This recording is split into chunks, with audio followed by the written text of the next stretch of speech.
Be sure to grab your free copy of my list of 27 tools, resources, and software programs I use to run my businesses on a tight budget. You can get it at thesarahstjohn.com/27 tools. That's THESARAHSTJOHN.com/27 tools.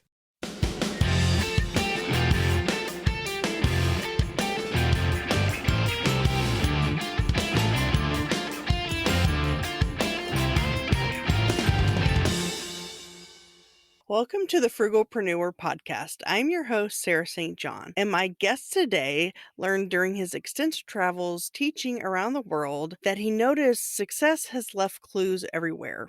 These are insights that people like himself have come to learn through experience and trial and error that they now pass on to those who follow, allowing others to bypass obstacles and obtain results sooner. Welcome to the show, Robert Riopel.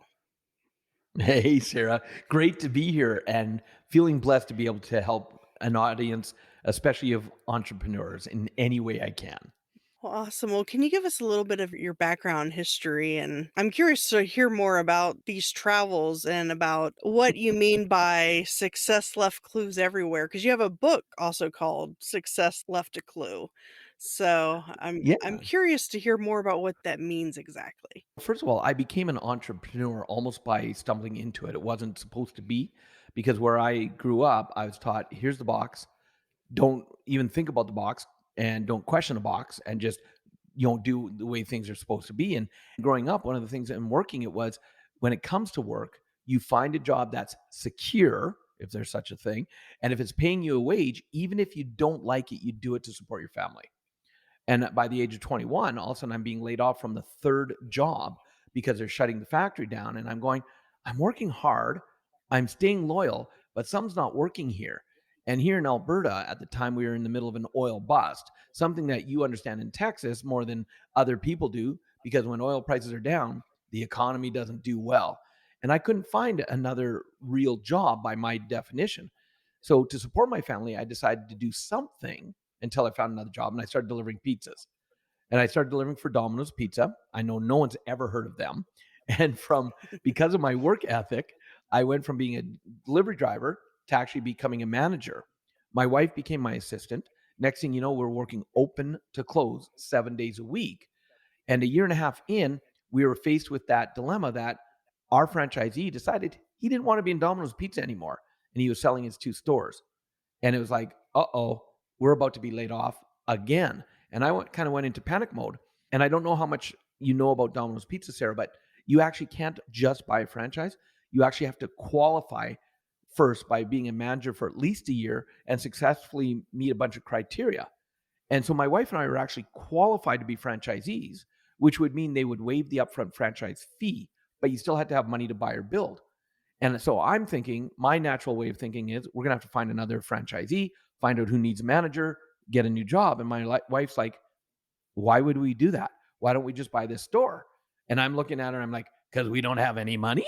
That's why we don't do this. And I'll tell you, I am so blessed to have my wife because we met when we were 13.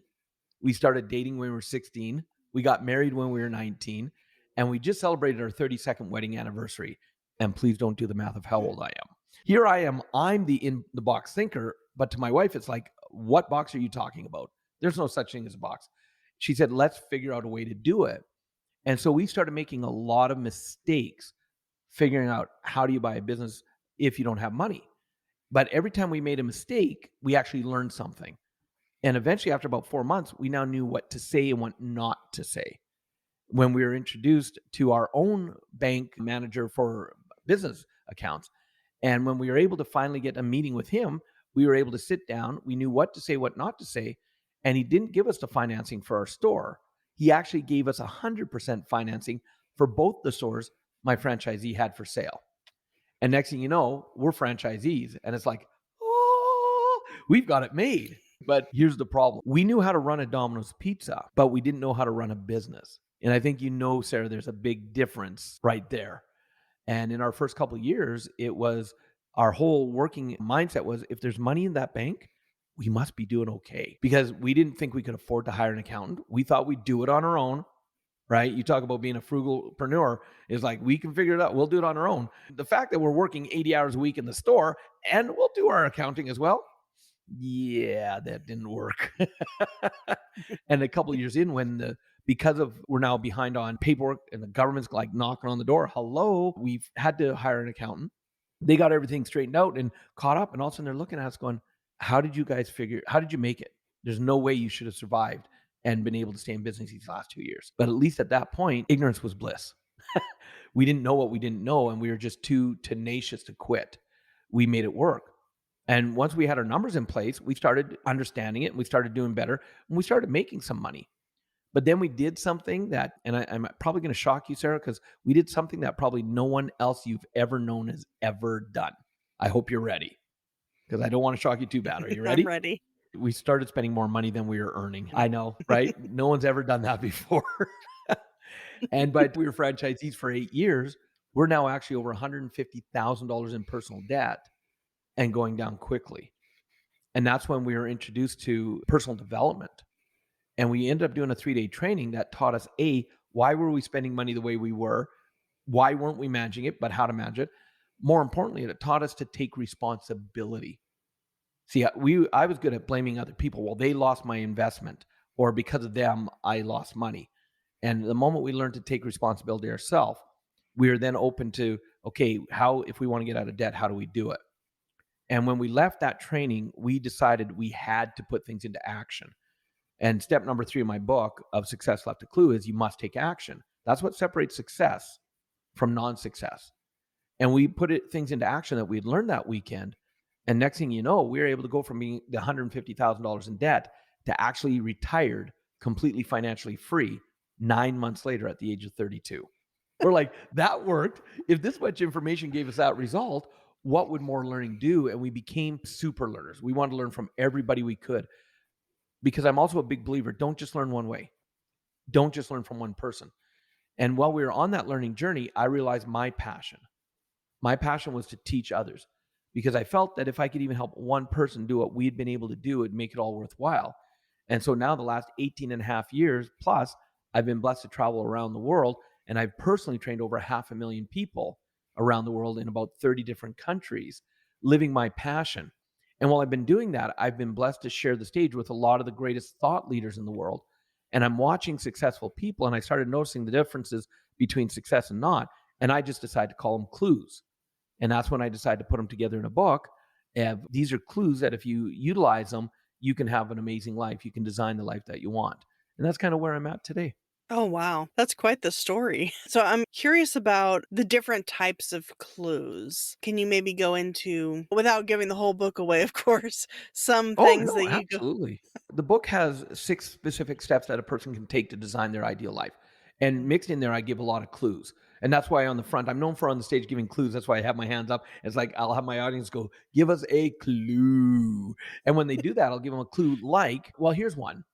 Have you noticed that when people learn a system, especially entrepreneurs, they learn a system, but then their mind automatically goes, I have to do it my way. I have to reinvent this wheel. And they wonder why they struggle. So the one clue is, if you're going to reinvent the wheel, do it later. Do it later. Use the Mm, system, get the success first. And then once you have the success, if you still want to reinvent the wheel, go ahead and reinvent it, because at least you have the success. And instead of trying to reinvent it first and then struggle all the way through. So that's an example of a clue. And a big one of that is, my wife and I, in the last year of being Domino's Pizza franchisees, one of our specialties is we were traveling around Canada and into parts of the United States where we'd go into stores that were bankrupt or about to go bankrupt.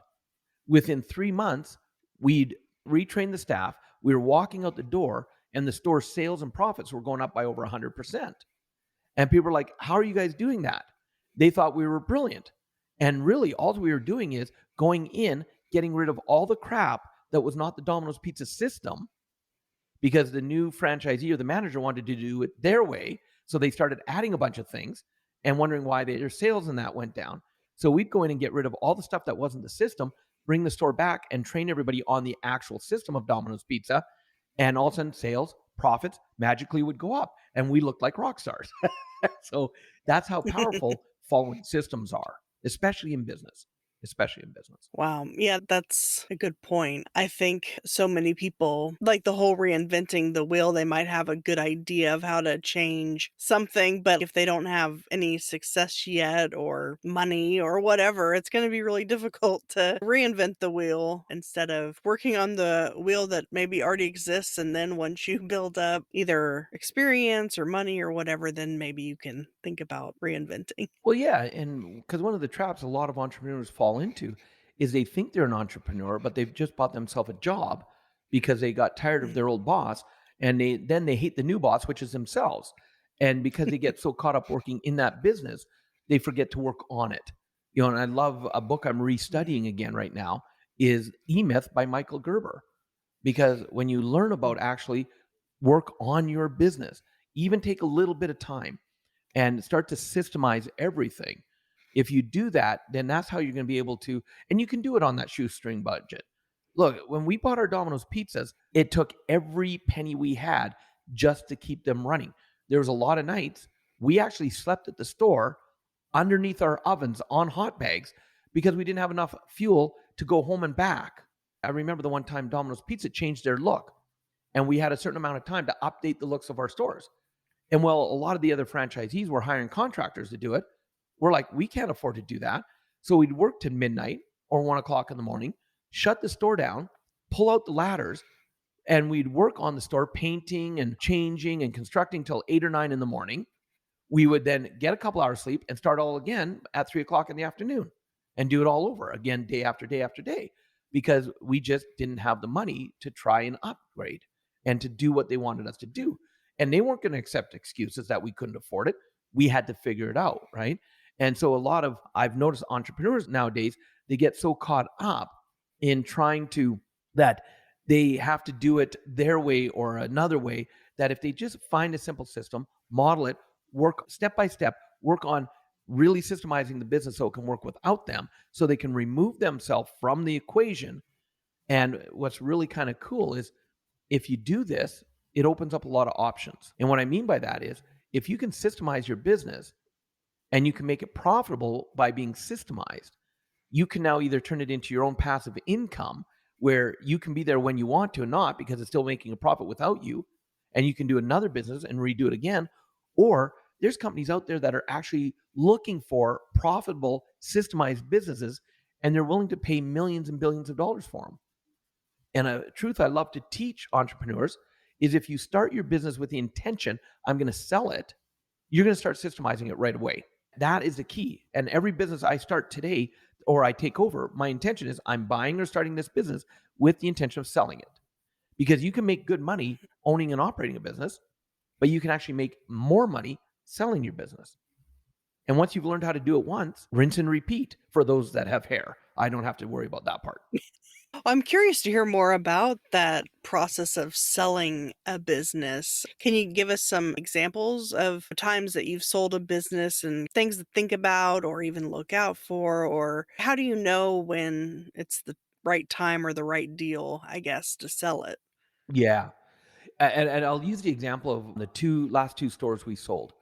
The first one we sold under duress. We were stressed out beyond belief. We were deep in debt, and we felt we had to sell the business. And of the two stores that we had at the time, we wanted to sell one store that was in British Columbia because it was not as profitable as our store in Alberta. But the problem was, where our store was in Alberta, the only way you could expand in that area was by buying existing stores. So people wanted that store. The other store that was in British Columbia, if you bought it, there was really nowhere to expand for you afterwards. So you're kind of limited to that store. So no one wanted this store. And so even though we didn't want to sell the profitable store, we felt we had to. We were in that position, our mindset of stress. And if you ever notice that when someone's desperate, other people can sense it, right? Mm. And so all of a sudden, this gentleman, he's like, okay, I'll buy the store. And he knew we were desperate. And originally, I used to say he took advantage of us. But now I own it that I allowed him to take advantage of us because all of a sudden the price would go down. There would be a delay in the possession date. He wanted to refinance. All of a sudden it came down to where we actually financed the whole purchase. where he was paying us monthly payments instead of a lump sum, which didn't help us at all. But that was the only way we felt we could do it. So the mindset was really stressed out. I do not recommend selling a business when you're in that kind of position. Now, from that was in January of 2001, we sold that store. The second store, all of a sudden, we now were introduced to the personal development and our mindset changed. And the first thing we realized was one of the reasons we were struggling is we had not systemized our stores. We had management in place, but if we weren't there, they didn't run it properly because we didn't systemize. And so when we started learning these things, we went into the store with a whole new attitude. And our attitude was this store, if we keep it, not a problem because we're going to put it up for sale. And if someone wants it, they want it and they'll pay our price. There'll be a totally different energy. If they don't, we'll keep it because as we systemized it, it was now running profitably without us. And so first thing you want to do is you don't want to make a buying decision or a selling decision out of duress and need. So don't even consider it unless you've systemized your business. Because as we did that, all of a sudden now the store is running smoothly. My wife and I aren't in it anymore. And out of nowhere, it's amazing how it happens. 3 people wanted our store. And this is just a year later where no one wanted it a year before. Now 3 people did. And here was the difference our mindset created. We went to the first person and we said, look, you came to us first. So we're going to deal with you. We'll tell you the good, we'll tell you the bad, we'll tell you the ugly. See, I'm very big on being very upfront. I'm not going to try and hide things. And I'd watched a lot of stores in Domino's Pizza get sold where the franchisee didn't tell the new franchisee something that was underlying, right? So I said, I'm going to tell you everything. Here's the price, non-negotiable. Here's the possession date, non-negotiable. And as long as you meet up with your end of the deal, everything will go through. The moment you don't, no hard feelings. But our deal's done. I'm going to go to the next person in line. Are you agreeable with that? And the guy's like, yep, absolutely. I'm on board. Thank you so much. And everything was going smooth until he was supposed to put down a non-refundable deposit of $5,000. And my wife and I are waiting for him at a coffee shop. He doesn't show up. And we're like, what's going on? We phone him, Eric, what's happening? Now, in this moment, and this is the big problem that business owners have, if we wavered, that was on us. And so we said to him, we said, look, have we been clear with you? Yes. Have we told you everything? Yes. Well, you're not here. The deal's done. And we hung up the phone. And my wife and I are like, we've worked on this for the last few months, but we had to hold to our word. See, that energy is more important than knowing when to sell or not to sell, in my opinion. Within 2 minutes, he's phoning back saying, oh, okay, I'm so sorry. I'm on my way. Now, again, we could have gone, okay, great. Let's continue. But see, we had told him the deal was off. And I don't know where it came from. But my wife goes, tell him the price just went up $5,000. I'm like, I can't tell him that. She says, tell him. So I'm like, okay, Eric, here's the deal. The price just went up $5,000 if you want to continue the deal, and you have 2 hours to decide. Click. I hung up the phone. I'm like, what did we just do? And she's like, I don't know. I just had to do it. Right? Because we have to own our power. This was new to us. He phoned back within a couple minutes. He's like, I agreed to the new terms. I'm on my way down with a deposit check. And he met us, and the rest of it went seamlessly smooth. And to me, the difference was not about the deal and knowing when to do it. It was who were we? Who were we as the ones putting the deal forward? And in small businesses, that's the big problem. See, there's tons of buyers out there waiting because what people don't realize is larger corporations.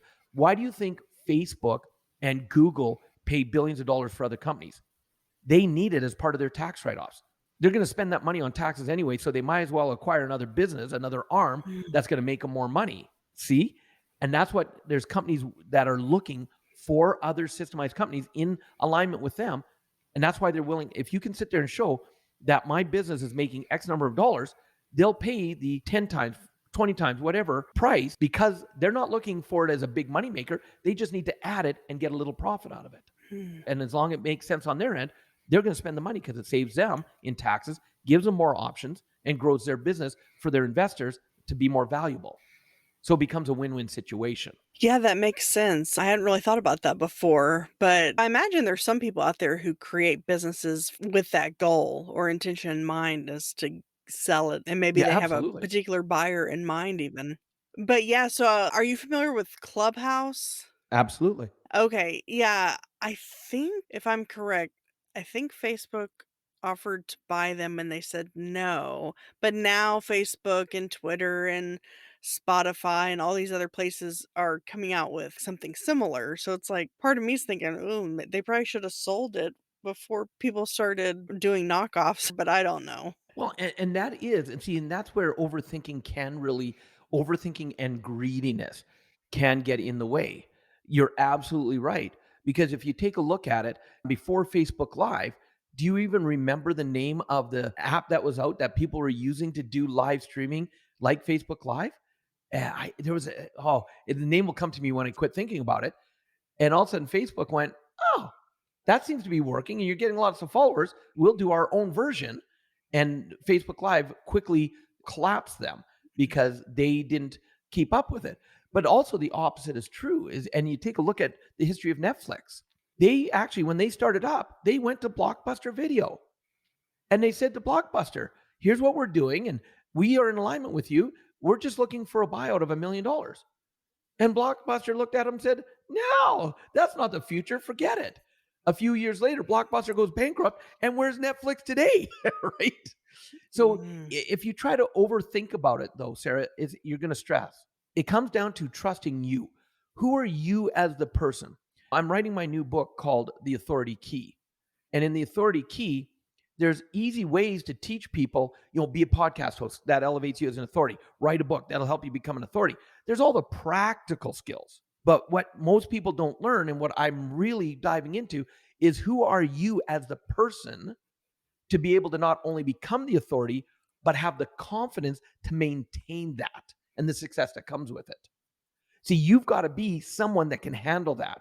Otherwise, you'll self sabotage or you'll implode or you'll make the wrong decisions and sell at the wrong time or not sell at all. See, so skills are one thing, but if you work on you, who you are, that's going to make all the difference in the world. Most people think themselves mm, out of success. And so it's constantly, and that's why even today, I will never quit working on me. I will never quit growing who I am because the moment I think I know it all, I'm done. I'm done. So I'm always going to continue to be a student. And so as a business owner, don't think you have to know everything. Don't think you have to know that I got to know the right time to sell or what if I make a mistake? You're going to make mistakes. Be okay with that. Plain and mm. simple. And just trust yourself that you can handle what comes along if and when it does. Yeah, I was gonna ask about your new book. So one of the things in the new book that you talk about are the 4 phases of life and the 4 currencies. I'd love to hear Mhm. more about that. That's kind of intriguing. Let's start with the four phases then. The four phases of life, and I love acronyms because I tried this accent earlier. It didn't work, especially with the person in Texas. He said, "Here's a Canadian trying an Alabama accent." But my four's going, "I'm not a smart man." So I like acronyms because I like to keep it simple. And I use the acronym of OPEN for the four phases. And I want them to understand is we're going through these phases all the time. You have no control when you enter or exit or how long you're in each phase. But if you understand the phase, you can utilize the phase and you can flow through life. And it's based on information that a friend of mine developed. I gave him a nickname years ago. I call him the quantum monk because not only was he actually a monk for 8 years and did over 15,000 hours of meditation, he also loves to study quantum physics. So he can tell you all about spirituality and then the science behind it. The man is brilliant. The O stands for the observation phase. When you're in the observation phase, this is where you're thinking about who would I like to be? What would I like to accomplish? What would I like my business to look like? So this is the time you meditate. This is the time you have vision boards, dream boards. It's not about how will I make it happen? What's all the steps? It's just dreaming. What would I love to have my life be like? And then from there, you go into what's called the Pamper phase. The P stands for Pamper. And this is the phase that most entrepreneurs ignore or don't think they can do. See, there's a big saying that says you cannot give what you don't have. And most entrepreneurs they work, work, work, work, work, and they forget to take care of themselves and they wonder why they burn out. And I know you can't relate to that whatsoever, right, Sarah? I get it. Yeah, I thought I'd get a smile on that one. And so in the pamper phase, when you enter this phase, this is the time you book or go on a vacation. Get a massage, get a manicure, a pedicure, maybe take 20 minutes to read a book if you enjoy reading. I'll take my phone, and I love the app Calm. I love the sound of rain. So even just before this interview, I took 25 minutes. I just put my earbuds in, laid back, and listened to rain for 25 minutes to quiet my mind and just rejuvenate myself. See, when you don't take care of yourself, that's when you burn out. That's when you get overwhelmed. That's when you can't come in at 100% focus. So it takes you two, three, four times longer to do things. And that's what I see with most entrepreneurs. They think they have to push through it, push hard, and they forget to take care of themselves. And one of the things I do, it's so important. You've heard the saying in money, wealth rule number one, pay yourself first. And so here's the question: if that's important for money, why wouldn't you do the same thing for your time? Why wouldn't you pay yourself first for your time? So when my wife and I sit down and do our calendar, because we live on our calendars, and the first thing we put on those calendars before anything else is we put in our balance pieces: time together, time for ourselves, family, health, whatever it is that allows us to rejuvenate. That goes on our calendar first, not at the end if there's time left over. We put that on there first. And so the Pamper phase allows you to then fully utilize the third phase, which is called the energy phase. This is the get it done phase. Like today, as an example, today is a full on energy phase day for me. My first interview started at 5 a.m. my time this morning, and I won't finish up. I've got some power mentoring calls with students in the Philippines right after our interview, and I won't finish it until about 8:30 my time tonight. So including having to be ready and time up and wind down time, I'm putting in a 17 plus hour day today. Now, am I going to be tired at the end? Yes. But am I going to be burnt out and wasted?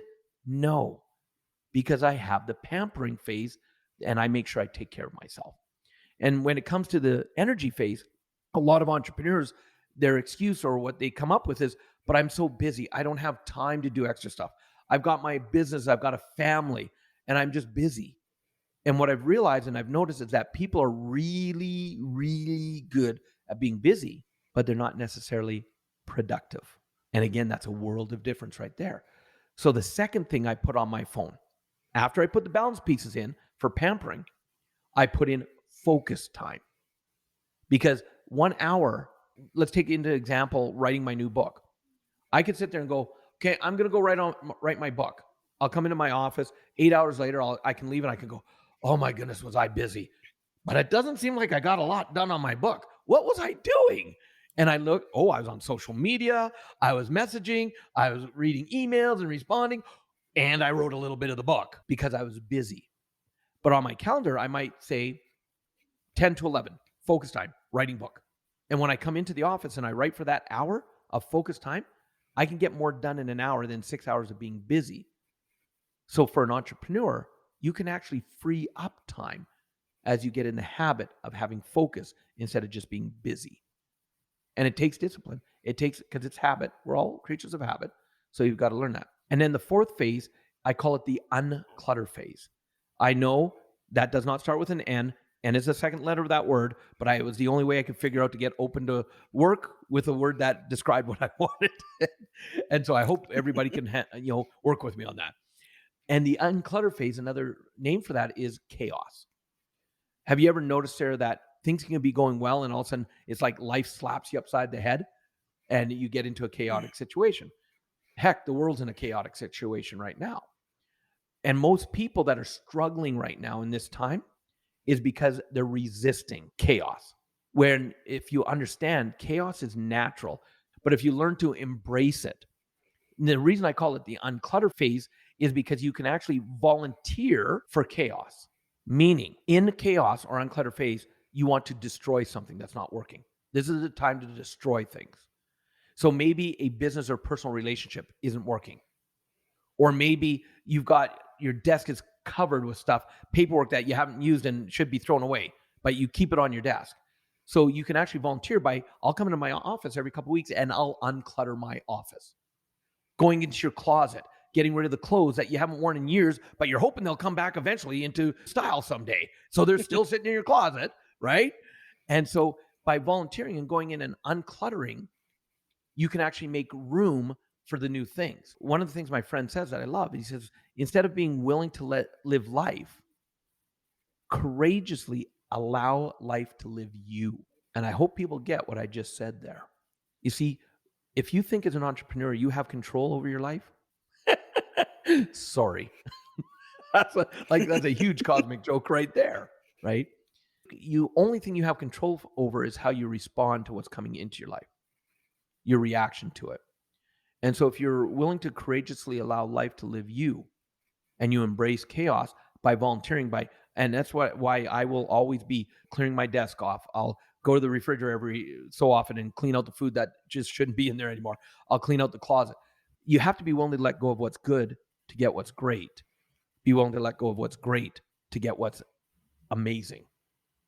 And so when you go through the unclutter phase, it puts you back up into the observation phase, which will allow you to dream even bigger and set your sights higher for more great things. And those go around and around and around. And that's how the phases work. Oh, that's interesting. So it's like a cycle. You go through the phases and then go back through them again. Yeah. And your personal relationship might be in one phase, but your business can be in a totally different one. And so that's why you want to be able to understand how to identify being in a phase and then what to do while you're in there so you can actually embrace it. Again, I want to put the focus on the pamper phase for people. Entrepreneurs just don't know how to do that or they don't give themselves permission. And you have to be actually creative for one and a little bit selfish on this phase. As an example of that, before COVID, when I was flying all over the world, on average, I was flying 200,000 miles a year. And people would say, why are you willing to get on a plane for 10, 12, 14, 16 hours? And one of the reasons is I love teaching people all over the world. Love it. But another reason is selfish.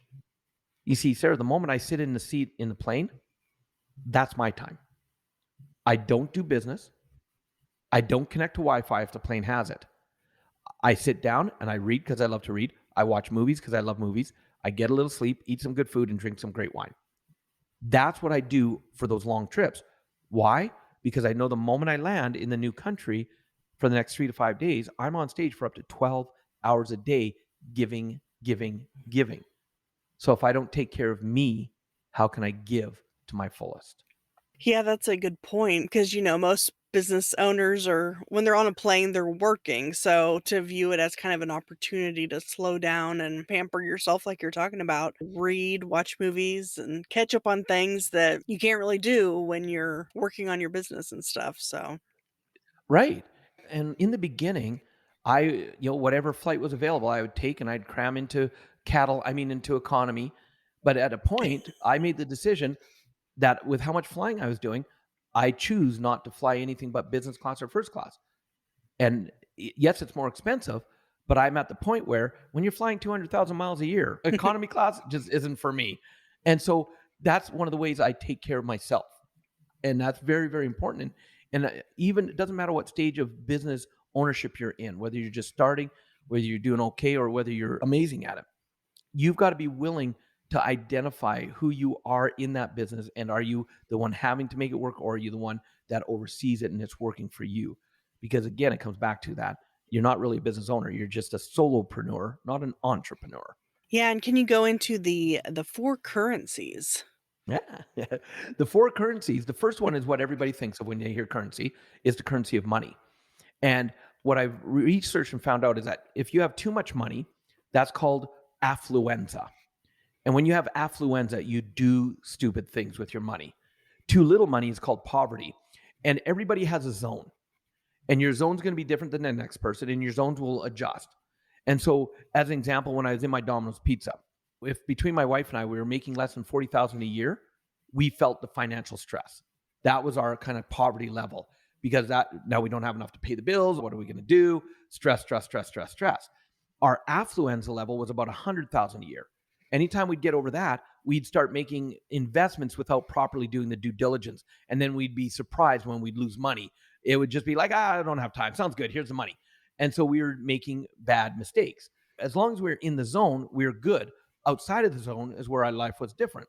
So what I was saying is, like today, because I like my lifestyle, my current poverty level is about 200,000 a year.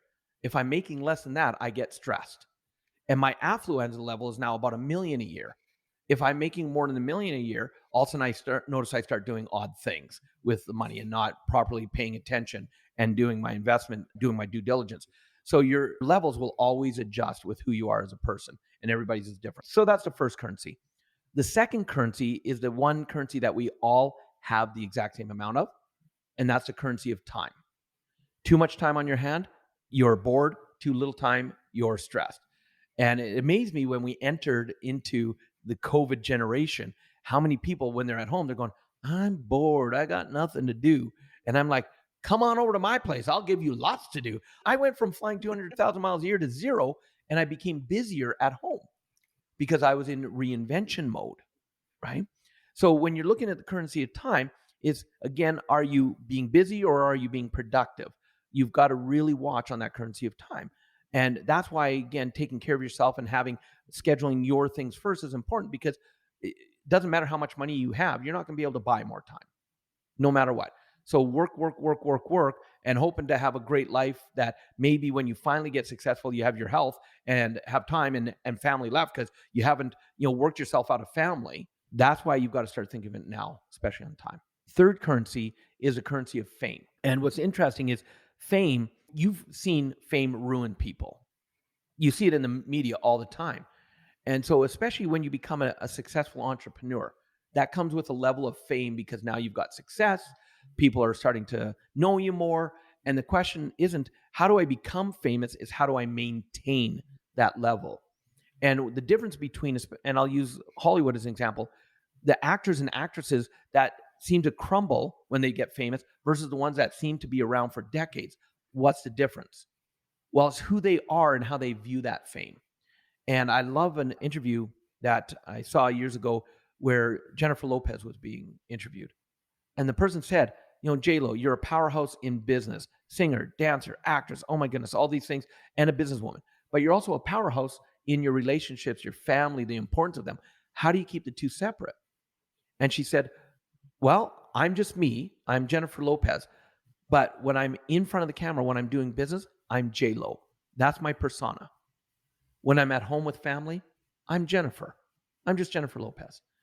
And I went, wow. See, when I'm traveling around the world, Sarah, and I'm in front of thousands of people and I've got assistants taking care of everything for me, I'm Robert Raymond Riopel. That's my brand. That's who I am. But when I come home, I'm just Robert or Rob to my family. And my wife and I have a running joke. I can come home from being overseas for a couple of weeks and I'll come home and she'll go, honey, you're home now. You have no more assistants here. Go take out the garbage. And I love it because it keeps me grounded. Can you imagine next week, as an example, we're going camping with family. We love camping. You imagine I sit around the campfire and I'm like, don't you guys know who I am? I'm Robert Raymond Riopel. Someone go get me a beer. That's not going to go over very well with family, right? They're going to be like, you're my little brother, and I'll give you a new, get off your high horse. And so with the currency of fame, it's just about knowing that be you. And when things are going well, don't get into the ego. Continue being you. Because to me, that's the greatest gift anybody can give the planet. That's the third currency. And then the fourth currency is the one I choose to spend most of my energy and time on right now. It is a currency of experience. See, and this is another one, especially for entrepreneurs, as an example. Entrepreneurs are so far in the future trying to figure out all the what if scenarios, how everything should look, how everything should go. What if this happens? What if that happens? Or they're so tied in the past, well, that didn't work. And if I do it again, I'm going to have the same result, that they forget to be in the present, the here and now, and experience what's going on in that moment. And then they wonder why. Also, when they do hit success, they look back and they go, what did I do the last 10 years? Why is my health not good? Why is my family? Why are my children not talking to me? Why did I get a divorce? I'm successful, but they forgot to be in the moment experiencing the day to day. And so that's the one I really focus on. And I use a lot of Zen principles on that one, where meditation is important. And what a lot of people don't understand, because I didn't, is that meditation is just simply being present. And any time during the day that you're truly present with what you're doing, you're actually meditating. So one of my goals every day is to see how much I can meditate throughout the day. See, you and I are talking right now. I'm here present with you. You're here present with me. We're aware of everything else that's going on, but we're here in this moment right now. So we're actually meditating at the same time, which is kind of cool. Those are the four currencies. Oh, interesting. Yeah, I hadn't thought of that before as a form of meditation. Wow, that's interesting. When does that book come out? Do you have a release date yet? We're looking probably around the beginning of the year is the goal for it. Oh, okay. If people want to learn more about you, they can go to robertriopel.com. That's Riopel for the last name, and successleftaclue.com. I'll also have show notes with links to everything at thesarahstjohn.com/RRR for your name, Robert Raymond Riopel. The 3 R's. Yeah, and Sarah, because you were so gracious to have me on as a guest on your podcast, as I would love to, from us to your audience, give them a gift for taking their valuable time to listen, is if they go to the robertriopel.com, they are actually gonna be able to download the full digital version of my book, Success Left a Clue, as our gift to them for taking their valuable time. And because time is one of our most precious commodities. And I will tell you, though, it does come with a caveat. And the caveat is this: I didn't write this book for people to read it, put it on the shelf, and make it shelf help. That's not why I wrote the book. See, because most people, step number 3 in the book is taking action. So I wrote this as a workbook, meaning there's action steps all the way through. And so don't just read it. I want you to actually do the action steps, because if you do, it will change your life. And here's what's going to happen is in the book, you'll come apart where after an action step, it'll say something like, did you do the last action? If not, stop reading right now, go back, do the action, then continue reading. Because we know people are creatures of habit. And so I'm going to call them on it. And so I would love for them to go and download it and utilize the book and watch how it impacts their life. Awesome. I think I'm gonna have to do that myself. Well, I like physical books, so I might actually just order it on Amazon, but and your new book when it comes out as well. So awesome. Well, I really appreciate your time today. Oh, my pleasure. And tell you what, Sarah, send me an email and I'll have my team mail you out a hard copy for having me on your podcast. Oh, oh, well, awesome. I appreciate it. Thank you. Yeah, email me your mailing address. I will make sure we get it in the mail in the next couple days so that you can, because I love physical books myself as well. And I've never heard it referred to as shelf help, but Help. that's funny. Shelf help. And that's what most people do. Because unfortunately, the Yeah. statistic is only 3% of people will actually use the information they've been given. Only Oh, 3% in North wow. America. Yeah. And that's why, Mm. and they wonder why their lives don't change. You've got to take action. You really do. Thanks, Sarah. Thanks for having me here.